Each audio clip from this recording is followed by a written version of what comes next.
Today, 6 typography mistakes that you want to avoid when you're designing a poster. So follow along as I show you how to avoid these 6 mistakes in real-time examples on actual poster designs.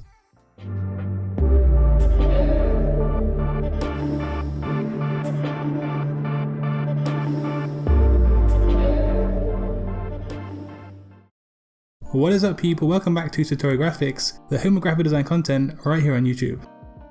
Today I have 6 mistakes that you want to avoid when using typography on your poster designs. To make sure that you really understand why these mistakes need to be avoided, I'm going to show you them on actual poster designs, making it easier for you to learn all about typography mistakes when poster designing. The first mistake that designers make is not to make good use of hierarchy.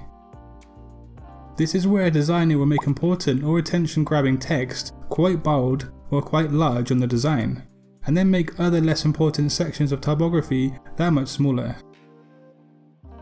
This not only looks visually appealing, but it draws attention to certain areas of the design and it brings in an audience. As you can see on the second design, there is a lack of good hierarchy used on the poster. The second mistake that you need to avoid when using typography on a poster design is not clearing up rag edges on main body of text. As you can see here on the paragraph that I've made, the edges are nice and clean, i.e. not ragged. However, on the second example, you can see how untidy and how unprofessional things actually look. So, just be aware and make sure that your typography is not rag edged like in the second example.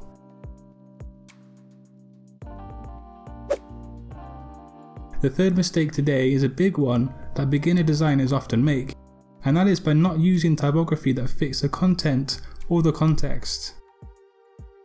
So my poster is modern, cutting edge, and it's geometric.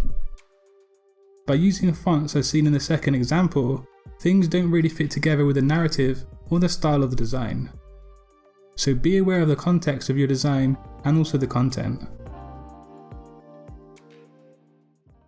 The fourth tip on avoiding typography mistakes on a poster is to make sure that you align aspects of your typography on the poster design itself.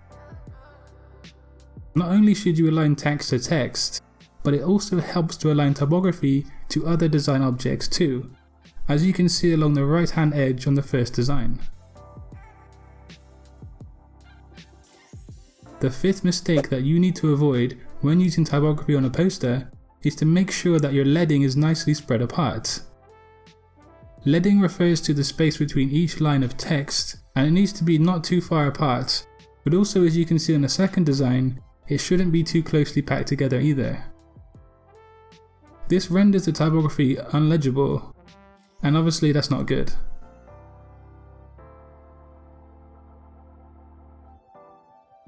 And the last mistake to avoid today is again another main body of text tip, and that is to make sure that your tracking is in the right distance.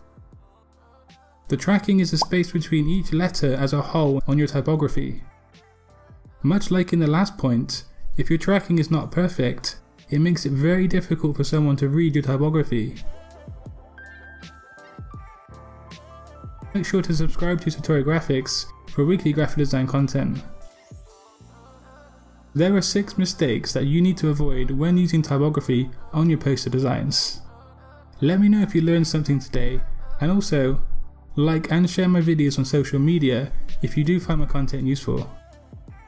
And it is Friday, so enjoy your weekend everybody, and until next time, design your future today. Peace.